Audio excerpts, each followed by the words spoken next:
he goes in against Dubois and loses, then I think that's the end of the conversation as far as Anthony Joshua being considered a serious contender for a world heavyweight title.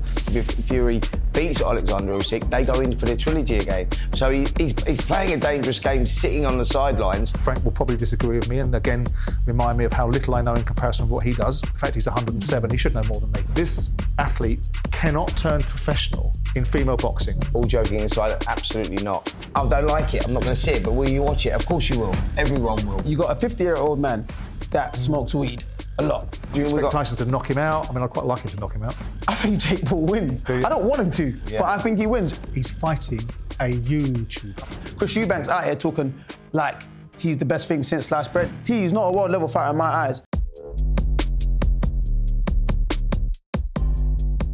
Welcome to episode 94 of Talk Boxing with Simon Jordan and Spencer Oliver. Joining us today is the WBO International Middleweight Champion, Denzel Bentley. Denzel, nice to see you. Thanks for joining us, mate. Thanks for having me.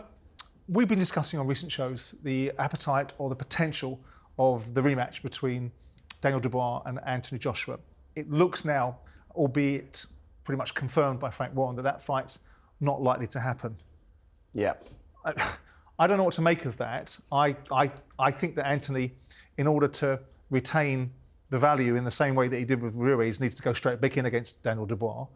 What do you think? I'm with you on it. I think that he should have gone into the immediate rematch. I don't think that there is a rebuilding programme that needs to be done with Anthony Joshua now at this stage of his career. What I'm saying is that I'm talking about the opportunity there and Eddie saying that there wasn't a rematch clause in that fight, and that fight could possibly happen next. I think Daniel Dubois was open about that fight happening next. He wanted to go again. February the 22nd did give Anthony Joshua enough time, in my eyes, to come down, recover and rebuild again. But they've chose not to go down that route. So I think they've chose now that route to sit out and see what happens with Fury Usyk. If Fury loses to Alexander Usyk, Anthony Joshua, Tyson Fury, box. If Fury beats Usyk, do we get the trilogy? Does he go for Anthony Joshua? That's the What do you think, Denzel? I mean, you're Anthony. If you can superimpose yourself into Anthony Joshua's world, what would you do if you were in his shoes?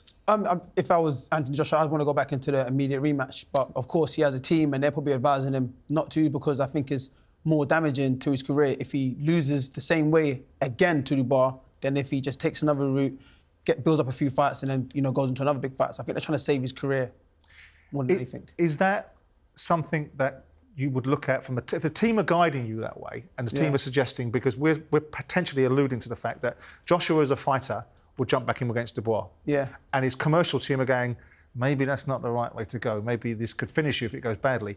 Is that not confidence sapping? Because if your team don't believe in you, how do you believe in yourself? I can understand that.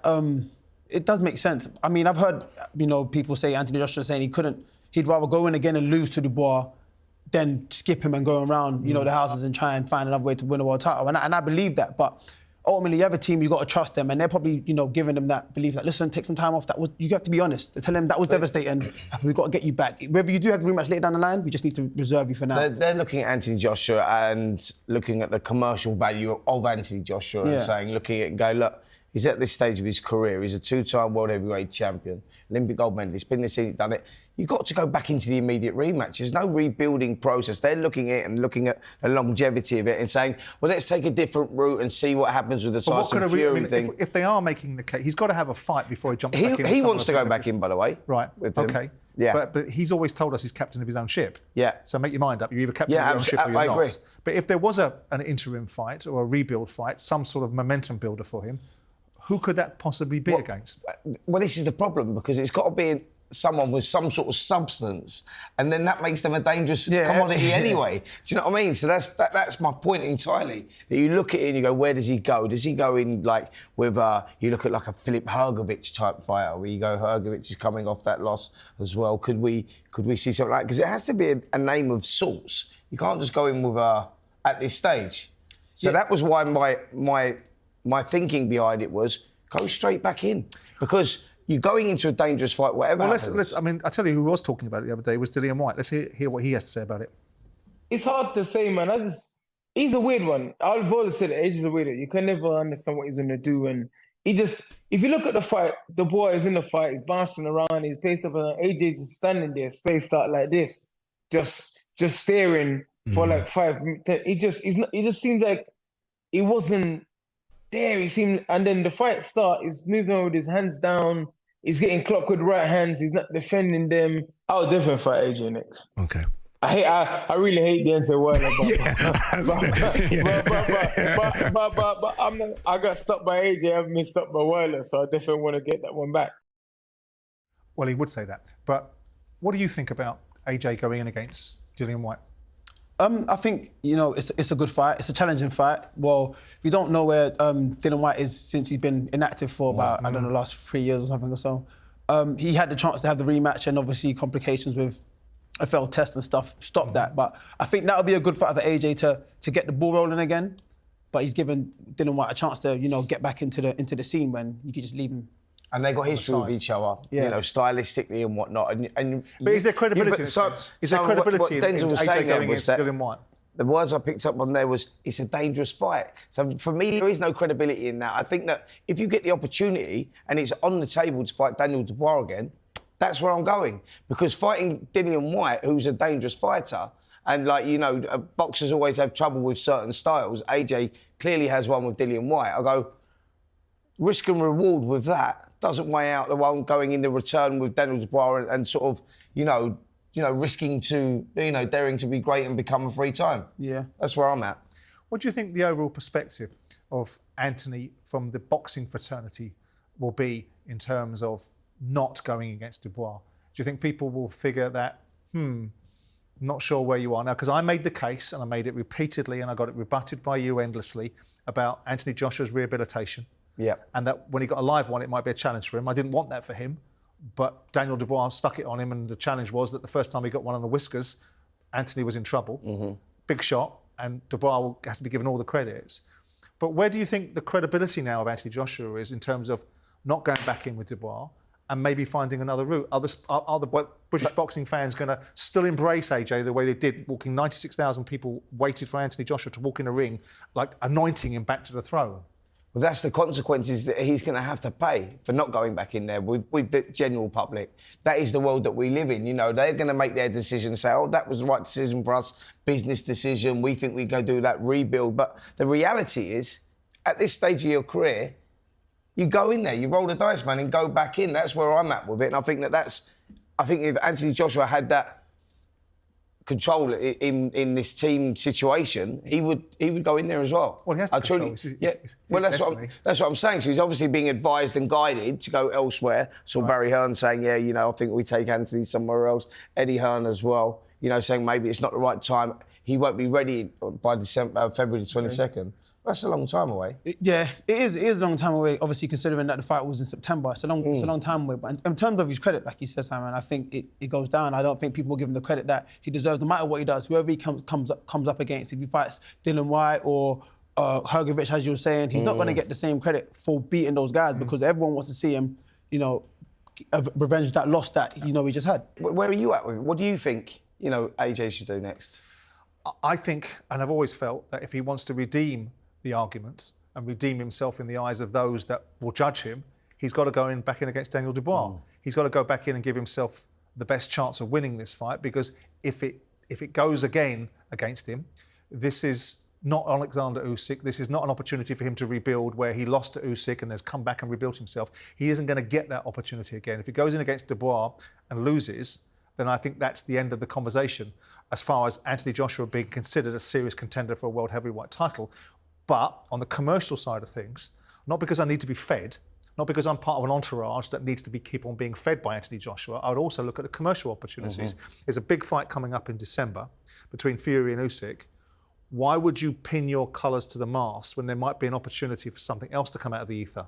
You said the word there, might. If Tyson Fury loses, there's an opportunity for him to fight Fury. But I believe if Fury beats Alexander Usyk, they go in for the trilogy again. So he's playing a dangerous game, sitting on the sidelines, waiting to see what happens. But that's in my eyes. But think about this, and where are you on this, Denzel? If Fury were to beat Usyk, and I don't think there's a condition in this fight that there's a rematch automatically there and afterwards. I think I'm right on that. What would you like to see? Would you like to see Fury versus Usyk 3? Yeah. Or would you like to see the fight that's never happened that people have been wanting for some time, which is Fury versus Joshua? I mean, for me, being a Brit and a fan of, you know, both the guys, I'd like to see Fury versus AJ, because that's, like you said, that's a fight we haven't seen. We've seen Fury versus Usyk, going to be twice in December. To see a third fight, I mean, it would be nice, it would be interesting, but if there's a fight that we haven't seen and we might not get if that third fight happens, I'd rather see that fight, and then I don't mind seeing, you know, the trilogy after. We had Joe Parker on Talksport over the weekend. He was talking about an opportunity to fight Daniel Dubois. Let's hear what Joe has to say about that. I have been very vocal about wanting to fight Daniel Dubois. I think, like Adam said, he's done exceptionally well with Don Charles and his dad and his team. He's looked great with the Miller fight, Hrgovic fight. He's looked good against Joshua, getting that devastating knockout. But there's a difference with me and all those other fighters. I'm fresh, I'm hungry, and I'm ready to go. And I've been waiting since March for a big fight. Let's get it on now. There are a few things to be able to, a few hurdles they have to jump through to try and make this fight happen. But I feel like it can happen, and I want it to happen, but hopefully everyone can come together and make this fight happen. Given the form that Joe Parker's in right now, this is a good fight. There's a part of me that wants Anthony back in the ring with Daniel Dubois because we didn't get what we expected in the last fight, and you have to give all the credit to Daniel Dubois. But there's another part of me that goes, well, Joseph Parker gets, you know, first of all, you weren't a champion, Anthony, so you shouldn't get a rematch clause anyway, and you haven't. You've just got a slot available in February for Riyadh season. Yeah. So really, it should be Joe Parker.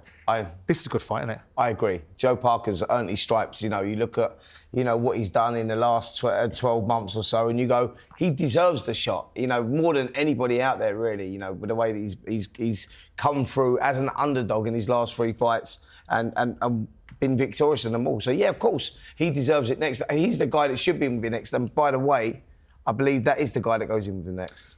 What do you think of that fight? Who do you think wins that fight? It's a good fight. I mean, Dubois is very dangerous. Joseph Parker's very game, very solid. He's a tough man. You saw him get put down twice by Zhang and still get up to win. But Dubois, he's on the rise right now. His confidence is sky high. And like I said, he's dangerous. He carries real power, in especially that backhand. So it's a dangerous fight for Parker to go into, but it's a fight he deserves, and he's willing to do so, and I think he put up a good fight. Absolutely right. Who do you think starts favourite in that fight, by the way? Daniel Dubois, You think Daniel will start favourite in that? Absolutely. Yeah. I mean, a lot of what we've been seeing recently with Joe Parker is a change in his approach because of his association with Andy Lee now, right? But also with respect to the rebuild of Joseph Parker, Deontay Wilder is not the fighter that he was. Sure. Right? So no one knew that when he went into the ring, so you have to give all the credit in December to Joe Parker. Yeah. Zhilei Zhang hits hard, but he doesn't operate at the same level of pace and movement that Daniel Dubois does. Yeah. So whilst Zhang hits hard, and he dropped Joe Parker twice in that fight, Daniel Dubois is much younger, much fresher. Yeah. So it's a different proposition. That's why I would say going into, and also even when you listen to Daniel now, Daniel speaks differently. Yeah. You know, 2 years ago, with all due respect to him, he was a mute. His father would come on the radio and his father would do all the bloody talking. Yeah. And Daniel would sort of sit there not being able to say much. Now you listen to him. Yeah. Listen to him as his language that he's using, the confidence that he's exuding. So he's already assuming that I'm a world champion. I see him in the gym, and he's grown in stature as a person. You know, you say, like, you know, when we talk about fights, and you know, you've been a champion before, you win that title, elevates you to another level. That is a fact. It does that, you know, historically with every fighter, and I think we've seen that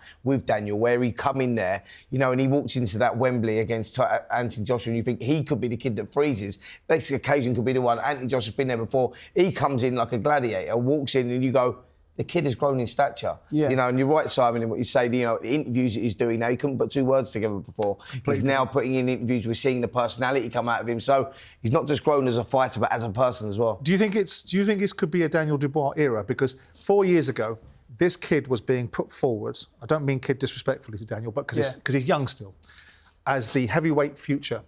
With the Tyson Furies and the Anthony Joshua's, watch out, this is the kid that's coming through. He loses to Joe Joyce. He gets questioned about his stomach or, you know, his balls for going into dark places. He fights Larina, he fights Trevor Bryan. They weren't particularly impressive fights, but he comes through them.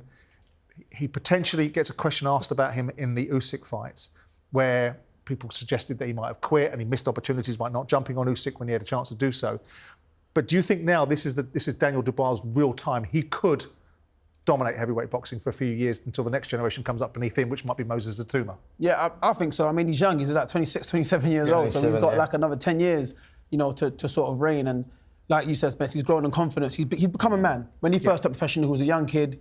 You know, he was with his dad a lot. His dad kind of covered for everything that he couldn't say. He's gone through a few adversities. He's had the public shut him down and pick him up and shut him back down. And now he's grown out of his own shell to just be like, you know what, I'm going to do what I want to do.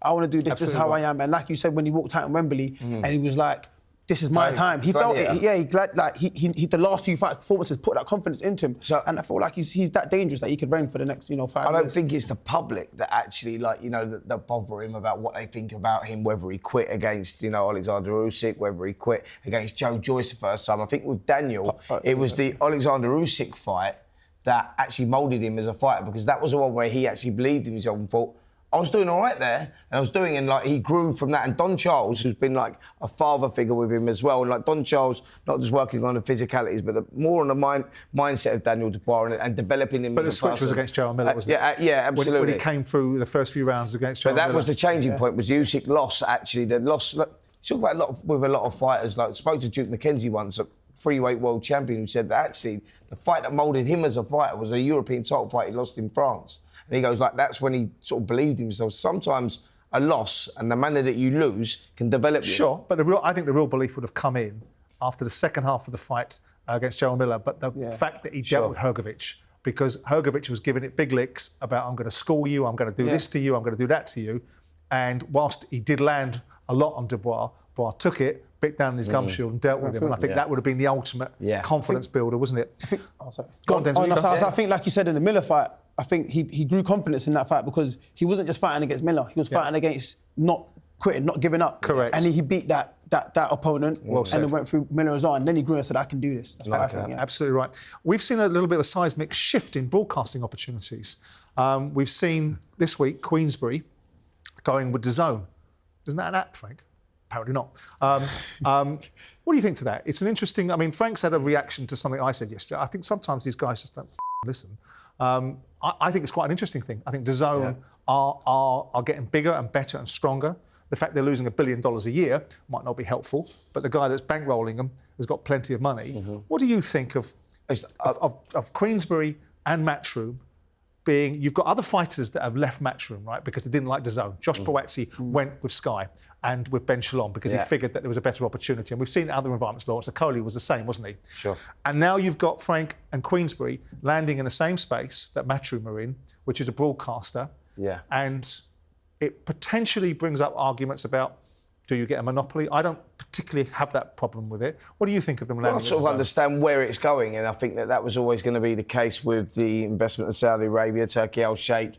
He's now part owner of DAZN as well now, and I think that's where he's looking to put the promoters, and that's where the promoters are going and getting it all under one umbrella and making the best versus the best.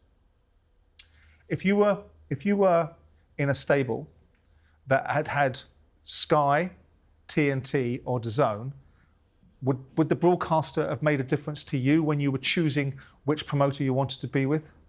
Okay, assuming I'm a fighter coming out of, let's say, the Olympics, and I've got a huge back end, and I want everyone to see me, I'd choose Sky or TNT just because you go with Sky, they got Sky Sports News. I mean, that reaches everywhere, and then you got second behind at a time with BT, now TNT. And then you got DAZN coming through and you're thinking, okay, I don't really want to box on DAZN. Who's going to watch it unless you're a hardcore boxing fan?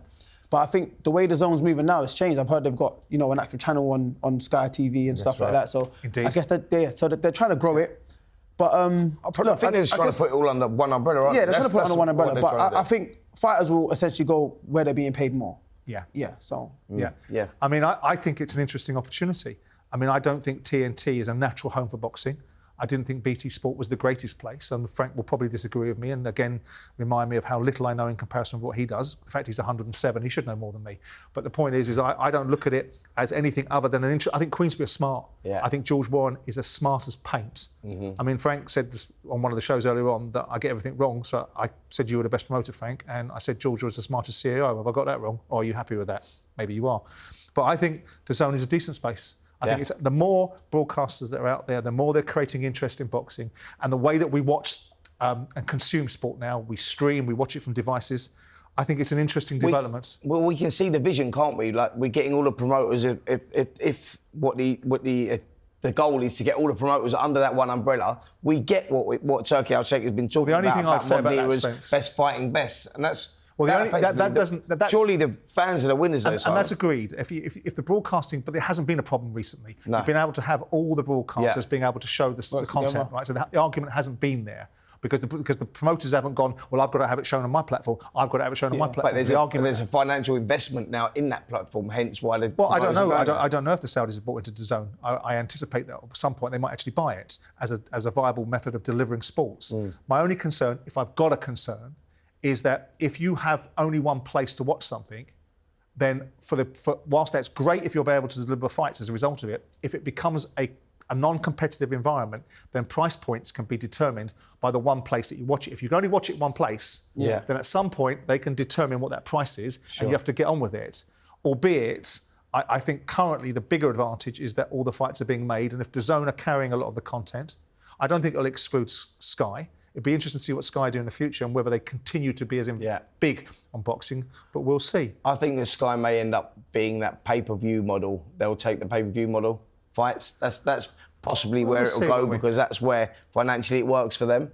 But yeah, it's interesting to see what the next 24 months or so, how it's going to turn out. The world had a debate about Imane Khelif and the identification of her. I'm going to say her. It's not her. This sports person as a female athlete, when most sensible observers knew that this was a biological male. Not most of them. Yeah, they did. No, they didn't. No, they didn't. Yeah, they did. I was out there, mate, at that time.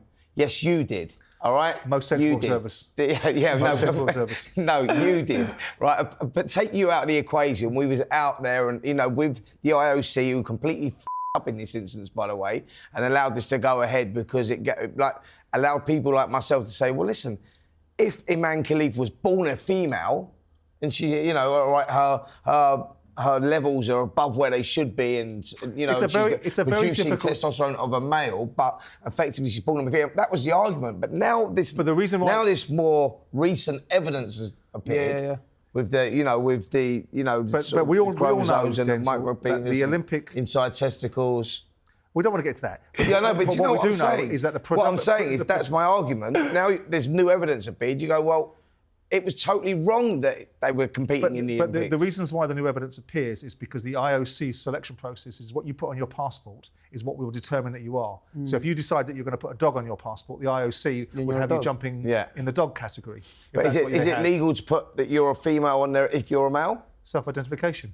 That's what IOC have denoted. In this society that we live in, there are certain countries that allow you to self-identify.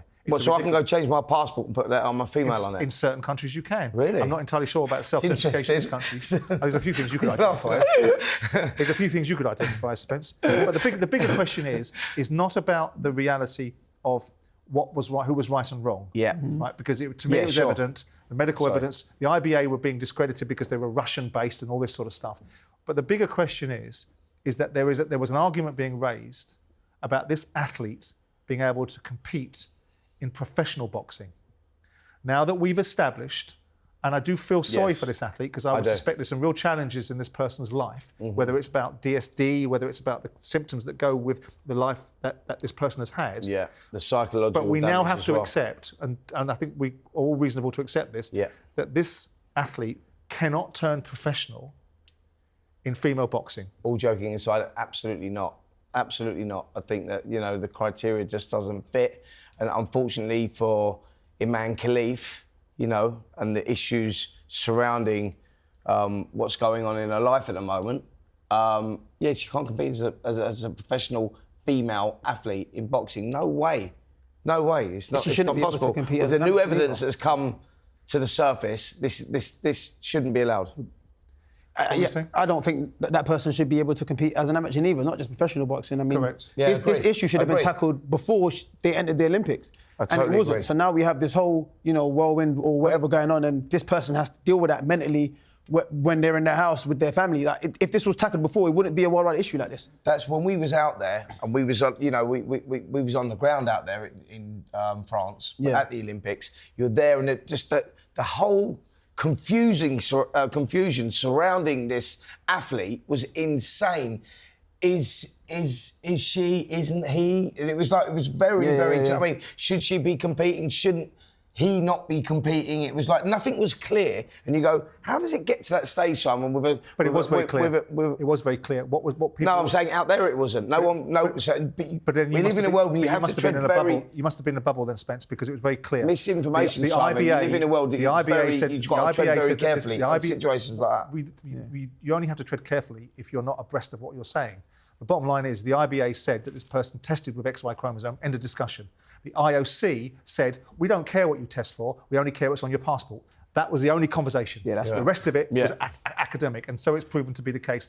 Where do you think it leaves boxing for the Olympics? Because we've had bad judging, we've got corruption allegations, and now we've got this situation where, to some extent, just outside the sporting world, the world was up at arms. Piers Morgan's written an article in the New York Post about this specific subject and how outrageous it was. What does it do to Olympic boxing? It's such a shame because of the history of Olympic boxing and with the Olympics not having boxing as part of their games would be tragic. But it leaves it like hanging in the balance at the moment, hanging by a shoestring because of the corruption that's been going on in there for years. Different governing bodies that have been running it, new committees coming in, old ones going out, new ones being as bad as the old ones. We've got a new committee in there again, and you just don't know where it is. Do you think it should be taken off the roster for the Olympics?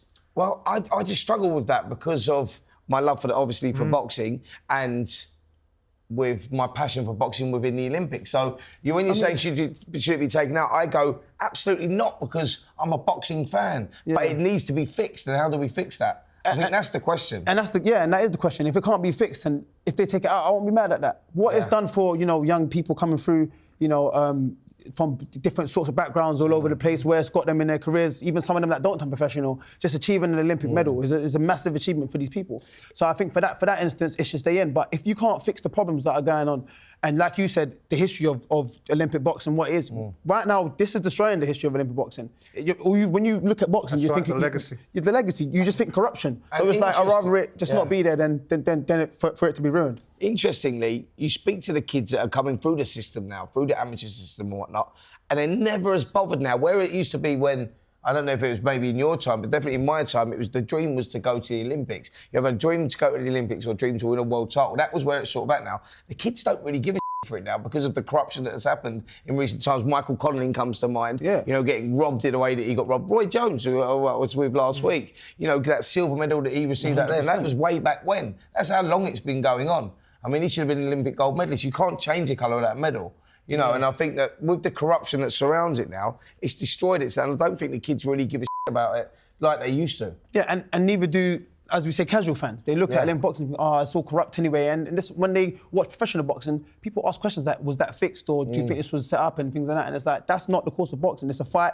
It's meant to be a fair fight, and it's meant to be fair judging if you don't get knocked out. But the way the Olympic boxing is going, I think it's ruining its own legacy, and I think it could harm professional boxing. Well, in absolutely. the future. If you look at the legacy of people that have come through the boxing, if you look at Ali or Cassius Clay, as he was, winning the Olympic gold in light heavy, you look at George Foreman and people that have gone on to have illustrious careers. The last thing you want the Olympics to do is to be giving boxing a bad whiff. Yeah. It should be the other way around. The Olympics really creates the stars, doesn't it? It gives them such a springboard. Do you know what I mean? Like you say, some kids come through the system where they go through the small hall shows and they get that respect that way, and they're a bit of a character, and so they build their profile that way. But the Olympics, winning the Olympics, is something very prestigious about that. And that Olympic gold medal, historically was 100%. The names that you just mentioned. Well, let's see what they do. What isn't prestigious, as far as I'm concerned, is coming up in 2 weeks.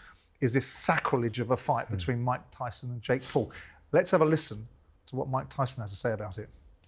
You are famous for saying that everybody has a plan until they get punched in the mouth. What are you anticipating when you punch this young man in the mouth? See him running around, and I have to catch him and slaughter him. Do you fear for him with this? Because you're former undisputed champion. You're Iron Mike Tyson. You know how to throw a punch. You know how to defend yourself. You've just, like you said, he's an amateur, a novice boxer. Do you fear for him on November the 15th? Oh, no, because he stepped into the ring. If my mother stepped into the ring, she has a problem with me. Whoever's in that ring, they have a problem. Don't go in the ring if you don't want that problem. Right, so we've got a format which has 8 2-minute rounds, 14-ounce gloves, no headgear, knockouts allowed, and results on official records.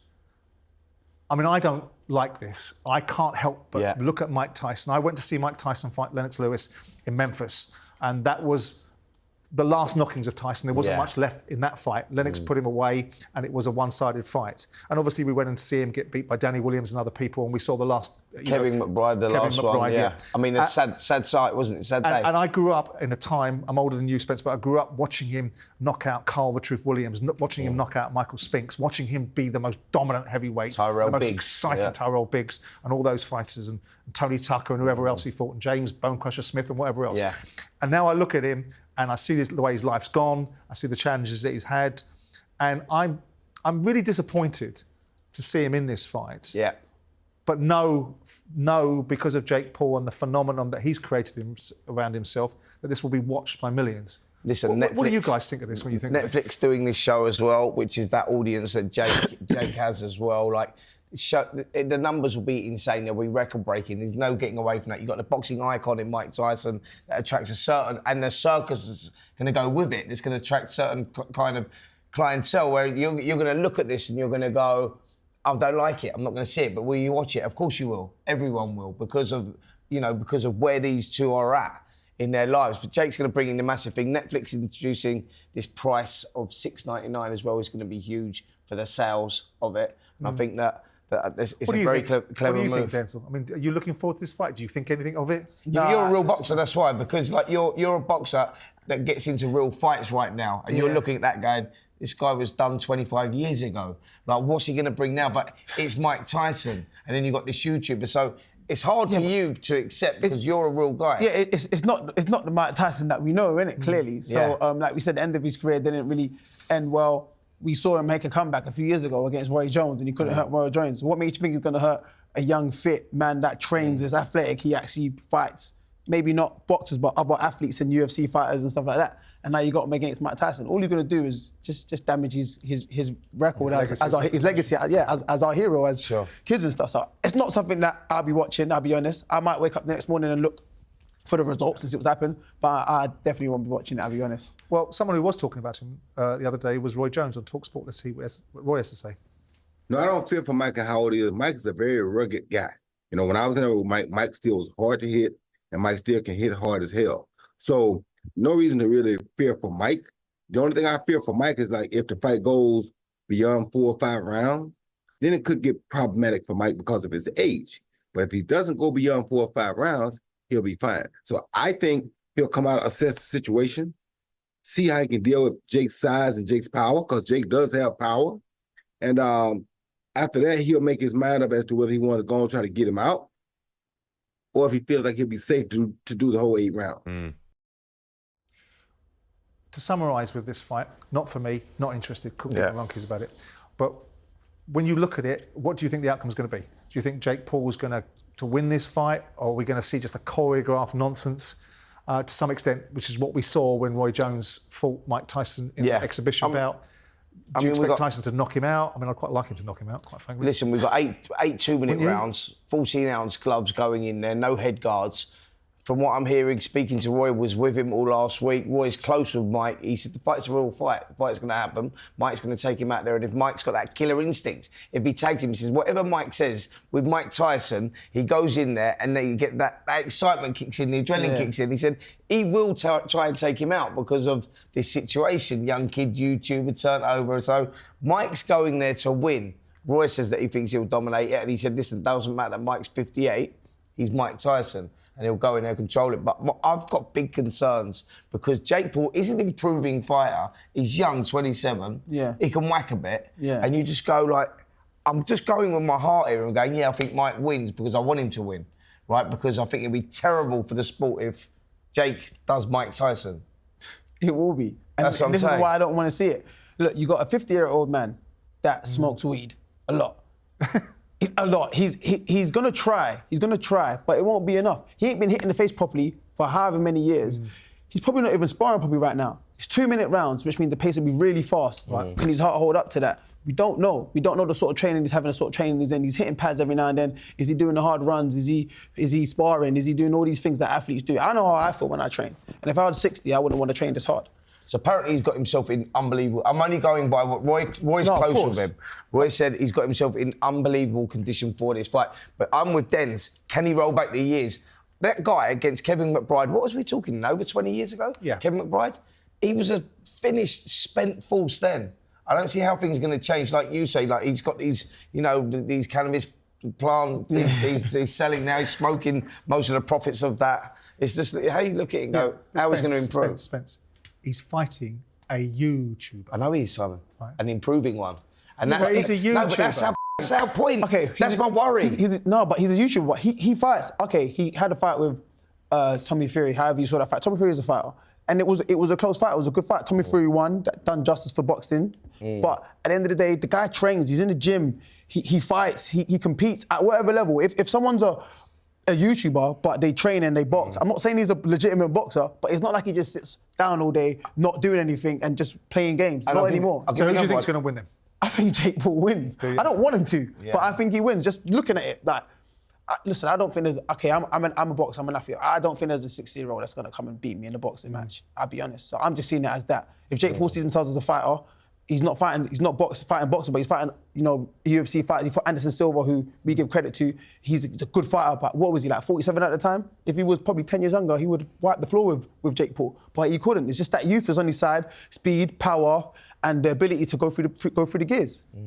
Let's talk about serious stuff. You're headlining the Magnificent Seven on December the 7th. How are you doing? How's training going? Yeah, I'm doing well. Training's going well. I just came from training before I came here, so I'm in a good place right now, and I can't wait for it. I'm looking forward to it. What does the next 12 months look like for you? Well, it starts December 7th. I got to get, Brad Paul's out the way first, and come back with a victory, and then we can see what's going on. But the next 12 months, I would like a world title shot, or being God willing that I get through December the 7th. Victorious. I love your attitude towards boxing, and we're talking about this. Simon's been talking about it a lot about the best fighting the best, and we don't see that enough these days. But your attitude is you are that guy, aren't you? You go in there, you want to fight the best. You had the Nathan Heaney one, the Yanabek fight. You went out there, and you took your opportunity. You take your chance. That's what boxing should be all about, and you're doing it again here. Magnificent Seven against Brad Pauls, who he's coming off a good victory himself, tough guy. And you go, yeah, let's get it on. Instead of trying to protect what I'm doing and protect my career and manoeuvre myself wherever, you're trying to fight your way there. Yeah, I mean... And that's good for the fan. Yeah, I'm happy that the fans enjoy that, and, you guys enjoy it as well. But I think I'm like that because my route into boxing was different. I didn't come into boxing like it's just a plan. My dad brought me in, my parents brought me in, and this is the route we're going to take if you turn professional. I just stumbled across it, turned professional, like, let's see how it goes. And I've been successful fighting my way to where I am now. Whereas everyone else has their own little, reasons as to why they navigate through the stage. I just enjoy fighting. I like it. I'm happy when I'm competing. And like I said, I just want to be in real fights. How much of it was a rebuild for you after losing to Nathan Heaney? Mentally, it was quite hard. But of course, the stories that the birth of my son and all that stuff. So when I went home and spent a bit of time with my son, I'd forgotten I lost to Heaney, in all honesty. I'd just I'm living life, I'm with my son, whatever, my family, and I'm away from boxing, whatever. And then when I step back into boxing, then I kind of realised, oh, my days are still there. Like, it's real. And getting back there, I just knew I needed a good fight so I can perform to the level I know I can perform at. And then obviously I got that. That's one of the qualities you've got, though, that you don't allow emotions to take over with you. And so too many boxers are too sensitive and too emotional these days, and that plays a part in their performance because of those emotions and the sensitivity surrounding it. You're not that guy, you go away and you go, I had a birth of my baby, I forgot about it, bang, I'll come back. Yeah. And that's what I'm saying. You've come through this system where you go, you had to fight to get to where you want to get to. Yeah. And because you've been developed as that, and it's a military thing, boxing's so military, you now are like, no, just give me him, anyone. Like, I'm not worried about, whereas other fighters are too busy protecting certain areas of their game. They're scared. Yeah, but that's because they've not got the self-belief that you have. Yeah, no, I appreciate that. And I just feel like a lot of fighters are scared, the whole undefeated thing, build your record. And I'll be honest, promoters don't really help with that neither, because if you lose, you get dashed to the back of the queue, so nobody wants to lose. So if you're putting me into a hard fight and I know I might lose this and this might be, my last payday for a long time, I'm going to say, no, I don't want that. I'm going to use my benefits. I can sell at this arena, I can do this and that. I got a good following, I got a good, backing and that, so I want to go this route so we can keep building me. And that's why fighters don't take fights. You're the proof, though, that you lose a fight and there is still a future there. Like, you're still doing it now. Simon's, said there, underlined it there, the Magnificent Seven, you're topping that show. Yeah. Good undercard, good fighters on that undercard. Yeah. So you're proof that It's not always about that, though. It's more about, getting credibility through fighting. Where are you on? Frank has regularly said, since Eubank Jr. stepped back into the fold, that he should be fighting either you or Hamza Shiraz. Where are you on that? Where are you on Eubank as a fighter, and where are you on wanting to fight him? I'd love to fight Eubank. I remember early when I turned over, I was speaking to my brother and my cousin and family, and I say one day I'm gonna fight that guy, and they're like, oh, take your time. I'm saying I'm not today, but eventually I'll get to that level where I can fight him, and I'd love to fight him at his best. But right now it's clear to see that he is, on a decline, and I think that's is it character or the name though that you want to fight? I'm interested to see that. What do you mean by character? Is it Chris Eubank the person, or is it the name that you want to fight? It's the name. It's the name, I guess. It's the name. I mean, him as a person doesn't really bother me. I don't really take too much into people because I know a lot of things are just for the cameras and stuff. I've never met him personally. I don't know him personally, and I'll never attack his character personally. But that name, Chris Eubank Jr., the son of a legend, someone that's a big name in the UK, he's a big figure. He's considered #1, mostly because of his name and less of what he's done. Because in boxing, he hasn't done any more than I have. Both been a British champion, both fought for world titles and lost. I mean, he hasn't really done anything. Apart from make more money, he's made more money. Do you think he's a world level fighter? Not right now. I think he's missed his best years. I think he had his chance and he's missed it. On that basis, given you're in a business of winning fights, making money and being successful, is it simply, if the opportunity to fight Eubank Jr. came along, it would really just be a commercial decision for you rather than a progressive decision? Or do you think it will be a profile stealer as well? I think it will be a bit of both. I mean, progressively, it will show everyone to the level I'm on. Oh, he beat Chris Eubank Jr. Maybe he can be world level, because the public are easy to fool without being disrespectful. Chris Eubank's out here talking like he's the best thing since sliced bread. He thinks he can beat Canelo and he can beat these guys, and he's had world title shots that he hasn't taken because it doesn't generate as much money. He's not a world level fighter in my eyes, but I know if I can get in there and beat him, to everyone else in the country, it elevates you a lot. It elevates me. Love it or hate it, having Chris Eubank Jr.'s name on your CV, it gives you massive profile. 100%. It's useful. 100%. The rumour is that Hamza Shiraz is going to get a world title shot in the February Riyadh card. Not known against who just yet. Difficult for you to answer because he's a rival in your division, but do you think he's ready for a world title shot? Look, he's put himself in position. He's ranked #1 with about 2 or 3 governing bodies. So, I mean, you have to take it. If he's a fighter and, he is who he says he is, or who everyone else says he is, then he's ready. I mean, if you're good enough, you're old enough, as they say. So I'm not going to start saying he's not ready, he's not this and that. He's put himself in position. He's #1 WO, #1 WBC, for as far as I know. You can't not be ready. What do you think of him? I think he's definitely ready. I think that you look at him, you look at the development. Listen, boxing has that history as well of going where you look at, like you say, Liam Williams. You look at those fights and going, but Liam's past his best. Well, that's what boxing is. When you get to that stage with certain fighters or whatever, but it's all about the development and knowing when the time is right. And for me, I think Hamza taking himself away, training in the States and everything else, he's developed himself as a person as well. And I think that yes, he is ready for a world title shot. What do you think of him as a fighter? I mean, are you able to be objective about a rival? Yeah, no, 100%.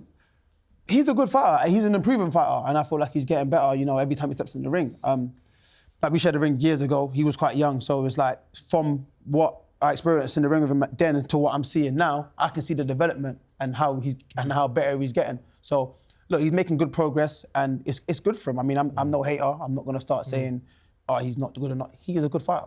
But so just circling back to you for a second, if and when you do a significant job on December the 7th, have you got definite plans in your mind as to getting another tilt at a world title shot, and how quickly do you think that can happen?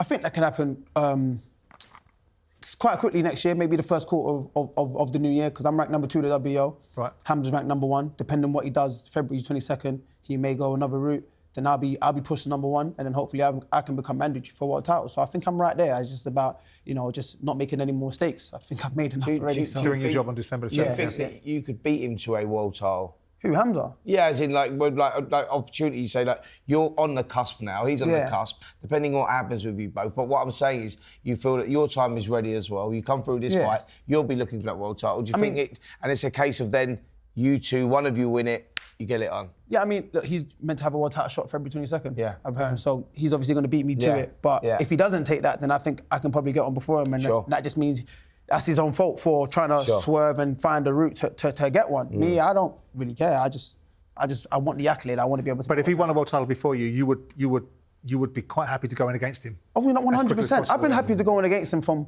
he was mandatory for my British at the time. And they moved on and went another way, and now I was mandatory for his European. Obviously now I'm fighting Brad Pauls, and it just hasn't been able to happen. But the fight got put to me 3 years ago, and I said yes. I've said yes ever since. So I feel like I'm just chasing my tail around trying to get this guy that's not interested in, fighting with me. So I know for the sake of, interviews and stuff, I got to answer these questions, but I don't think I'm somebody who wants to fight. But when he gets a world title, when he has to have defenses and stuff, then maybe he'll be more open to it. Or if I get a world title and I have to defend it against him, then he may be more open to it. Good stuff. Liam Davis. A lot was expected of Liam on Saturday. Yeah. And obviously he loses the fight. Scorecards come into play and questioning of that. We can't diminish what Shabazz Masood brought to the fight. Yeah. But what was your takeaway from that fight? Well, I think that sometimes a fighter can try too hard, and that's what happened with Liam Davis. I think Frank was saying he was loading up. He's trying too hard. I think that Shabazz was getting into a rhythm. He found his range out that southpaw jab. He found a range. He was pop shotting and then moving away. He weren't sitting in the pocket at all. And Liam started to get frustrated. That inexperience played a big part there, showing you when you move through the gears and move through the levels, like that adaptability. He couldn't adapt, and he looked a little one-dimensional at times, loading up with his shots and just he was chasing something a little bit too hard. And I think that's a lesson for any of the young fighters coming through. You look at it and go, like, you can't allow things to get into your head psychologically because you go away from the game plan and it doesn't work. And I think that if something's not working, you have to have a game B and a game C, and that's the good fighters. Liam Davis has been built up to be, the next big thing in the super bantamweights. Were you surprised? And he was found out a little bit. Not saying he was found out, but I think that Shabazz Masood, I think he boxed a brilliant fight. Yeah, Take nothing away from him. He controlled the space, throwing shots when he was there, but Liam didn't adapt at all, and it was like he was trying too hard. Yeah, no, he was definitely trying too hard. I think saying inexperience is probably a bit harsh. I just think it was his lack of just being able to control himself. Because to be honest, Liam Davis is someone not an inexperience? And what I'm saying is inexperience, as in what I'm saying is like. A fighter, like when we're talking about going for world titles, and you go, right, he's ready. When we're talking about now, you're saying he's sure as ready. I go, yeah, because he wouldn't allow that to happen to him, and I think he would be able to adapt to certain situations and change. If he's allowing things to get into his head, that's an experience. That's true. I agree with that. But I think Liam Davis is someone where his emotions, it helps him. I think when he's really riled up for a fight, you see the best of him. Like in the Cunningham fight, he got him out there in a few rounds, and the European title fights moving forward. I think he's someone where when he gets really fired up and you get into his head, he thinks, I'm going to hurt you. In this instance, it was his downfall. So it's quite hard to kind of criticise that when it's done so well for him in the past. I agree. But I think Masood just boxed a better fight. Yeah. He stayed composed. He had a game plan. He stuck to it. He fights both ways, and he decided to just stay southpaw the whole fight because he knew it was working. And that was something were ridiculous. They have been for the past however many weeks or months now. Do you know what I'm saying? Absolutely. I don't know what judges are scoring. I'd like there to be a criteria on boxing as to what you're scoring. I'd like there to be but there isn't, unfortunately. And it's a sport based on opinions. Yep. And your opinion and my opinion could be different. And what are you going to tell me? I just thought he won. Do you know what I'm going to say? But apart from that, I think Masood boxed a brilliant fight. I think Liam Davis was probably trying too hard. You're right, he was trying too hard, trying to load up too much. And Shabazz used that to his advantage and was just being slick and making him miss and pop-shotting him, for 12 rounds. Frank will guide him though, won't he? Frank will guide Liam back. Yeah, almost definitely. Frank's good at that. Yeah, he'll definitely guide him back. Hey, listen, it's just a small blemish for Liam. Liam's a solid fighter, a good fighter, and up until now, that's been the first little bump in the road. But he's got to take a leaf out of his book, isn't he? Absolutely, absolutely. It's not the making of him. He'll go back and he'll come back better, stronger. And like I said to you, when I'm saying in experience, and that was not being insulting towards him at all. It's just saying he was lacking in that area, that department, on knowing how to come through that. And if he's the fighter that we think he is, because I do think he's a great fighter, 100%. he will learn from that and come back a better fighter. And for different reasons, without a loss on his record, this is what Ben Whitter's got to do with the situation and utilise this situation around Liam Cameron, isn't he? Yeah, absolutely. Definitely. Absolutely. Most definitely. Chantel Cameron got a win on the weekend. Very workmanlike performance, solid, as always. Got a win. Chantel. And she's called straight out for the winner of Taylor versus Serrano. You like that? Absolutely. Absolutely deserves it. I spoke to Katie Taylor actually last week. We interviewed her last week and she talked about her appetite for fighting. She's got obviously Amanda Serrano on the undercard Tyson and Jake Paul. That's one that you should be tuning in for. Oh, yeah, that is a good fight. There's a $6.99 going down there. Yeah, I'll pay for that. I will watch that. Exactly. But so, yeah, she's right. No, but she showed a massive appetite for wanting to fight Chantel again. She said, that's a fight that I want. You know, get this one out of the way, and I want Chantel again. Chantel performed really well on Saturday. Worked, like I say, really worked. Like it was solid. Solid performance from her from the opening bell, and she had a tough, stubborn opponent in front of her, and she got the job done and kept that trilogy alive. And I think that we get it, by the way, as well. Obviously, we saw Jack Catterall put on a very impressive performance eventually against Regis Prograis. Yeah. And he's been very active calling out Devin Haney. I mean, that's a good fight, isn't it? That's a very good fight. That's a good fight. But then you got to question Jack's goals. Devin Haney's no longer a world champion. So if he wants to be a world champion, he doesn't want to make money, right? In my opinion. Yeah. There's 3 other world champions out there that I know of right now that are all available. I think he's basing it on with Devin Haney and with what happened with Devin Haney and the performance with Ryan Garcia. And what went on. You can't take from that. Yeah, I know that. Denzel's right, though, isn't he, that, Spence? I think he's totally right. Yeah. Denzel's totally right. Yeah, that's what I'm saying. And I think they're calling out Devin Haney right now. You go, what's the point? What's the benefits of that? Go for your goals, man. Go, because I think, by the way, Jack Catterall could beat any fighter in the world in his weight division. I really do, because I just think he's a very smart guy, adapts very well, he's tough, he ticks all the boxes. Yeah. And I just think the only thing that ain't there is a world title, which is tragic, really, when you should be a world champion, look at it. He should be. He's not, but Devin Haney right now, you go, you want it if he's got a little bit of bling around his waist, but if he ain't, then forget it. You know what I mean? I mean, obviously, with the journey that Jack's been on, I mean, Jack, as we know, could legitimately sit here as one of the most disappointed men in boxing to say, I could have been an undisputed 4-belt champion if I was treated properly by judging. He's had to go back around the circle, beat Jorge Linares, obviously beat Regis Prograis, beat Josh Taylor, and everything at the centre of that was about Jack getting recognised, Jack getting established in people's minds, because irrespective of it, I was guilty of it. We were all guilty of it. In the first fight against Josh Taylor, there was not a person in the room that said, besides maybe Sam Jones, and who was around Jack at the time, that he was going to give Josh Taylor any problems in the first fight. It was about levels. Yeah. The first fight, we saw him win. The second fight, eventually, he got Josh Taylor in the ring after a series of delays and procrastinations, and maybe even Josh not wanting the fight and losing fights to Teofimo Lopez and whatever else Josh did. But Jack has had to get himself to a point where perhaps maybe the disappointment of not having world title shots, having to go through this rigmarole of constantly almost justifying himself to the viewing public, that, you know what, Devin Haney's a decent fight, I'm going to get paid big bucks for it. I'm establishing myself in the minds. You saw the supporter base that was out in the last fight at the Co-op Arena in Manchester. So maybe that's the thought process. I totally understand that, but you've got to be careful that ship don't sail and you're not on it. And that's the big problem, you go, because what's the goals? And the goal and the dream is, he's nicked a few quid now. He's earned he's beat some good names, and he should have a nice bank account. For that reason, he's beat some good ex-world champions. The goal is obviously, and I know the dream for them is to become world champion. He should have been undisputed. Yep. So that is the dream. You go looking at Devin Haney fight, that's a potential banana skin. You lose that and you go back to the queue again. You're not going to get that world title shot. If you lose that, do you complain about not being a world champion anymore? Yeah, that's what I'm saying. That's my point. So you've got to be very careful that ship don't sail off. He should have had that strap around him. I think he deserves it, and I want to see him box for the world title as opposed to Who do you think wins that fight? Listen, it's a good fight, man, but Devin Haney's a master boxer. I'd slightly favour Devin Haney. I think the run Jack Catterall's on, I think the confidence, everything is all going to play a part, and I think he has a good chance of winning that. But Devin Haney, he's shared a ring with some top-level athletes, whether it's sparring or in a fight. At the top of their game as well. At the top of their game. Hence why follow your dream as opposed to the bank account and try and win that world title. I think if he wins the world title and gets Haney next, perfect. But do you think Catterall wins that fight if it ever gets him and Devin Haney? Yeah. It's a tough fight because of styles. So he's very slippery as well. Yeah, it's a very winnable fight. Very, very winnable fight. What I'm saying is, unless there's a world title on it, I'm not going there. I'm going to go and chase someone else. I'm going to go and try and chase one of the belt holders, without a doubt. I think there's a big payday in Teofimo as well. Absolutely, come on. As well, also. Come on. Yeah. Teofimo's the one. Yeah, I think so. Yeah. Right, fellas, thanks very much. That's it for episode 94 of Talk Boxing. Myself and Spencer will see you next week. Denzel, thanks for joining us, and good luck on December the 7th. And you guys, we'll see you next time we're out.